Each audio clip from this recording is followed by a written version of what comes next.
Après presque 2 mois d'attente, de Jeux Olympiques et de consultations dans tous les sens, Emmanuel Macron a enfin trouvé son Premier ministre, Michel Barnier. Et c'est qui Michel Barnier ? En plus d'être un technocrate dont la carrière politique est aussi longue que sa vie, il est un ultralibéral capitaliste autoritaire et réactionnaire dont certaines propositions feraient pâlir l'extrême droite. Dans les années 80, alors jeune député, il vote contre la dépénalisation de l'homosexualité et contre le Pacs, contre le remboursement de l'IVG par la sécurité sociale, pour que le délai légal des avortements soit réduit à 6 semaines et pour interdire les avortements de convenance. Il vote aussi contre une loi qui réprime tout acte xénophobe, raciste ou antisémite et qui interdit la minimisation de crimes contre l'humanité. Ses propositions économiques en 2021 n'avaient rien à envier à celles d'Emmanuel Macron avec lesquelles il est en parfaite continuité. Je crois qu'il y a plus de choses qui nous rassemblent que de choses qui nous séparent.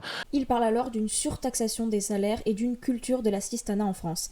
Il présente les 35 heures comme un boulet pour l'économie et parle des chômeurs comme des assistés qui vivent au crochet du système français. Il veut obliger certaines personnes malades, handicapées ou âgées à aller travailler et veut aussi inciter les jeunes en supprimant le collège unique et en ouvrant l'apprentissage aux jeunes dès 14 ans pour les aider à intégrer la vie active. Il propose de revaloriser les bas salaires en diminuant les cotisations sociales, comme l'a proposé Marine Le Pen en 2022. Avec son nouveau Premier ministre, Emmanuel Macron pourra donc continuer tranquillement sa politique économique, mais aussi autoritaire, puisque Michel Barnier est favorable à l'ouverture de 20 000 places de prison supplémentaires, à l'instauration de peines planchers et à la mise en place de polices municipales armées dans les petites villes. Michel a beau prétendre le contraire. Je n'ai rien de commun ou pas grand-chose de commun avec les thèses ou les idéologies du Rassemblement national.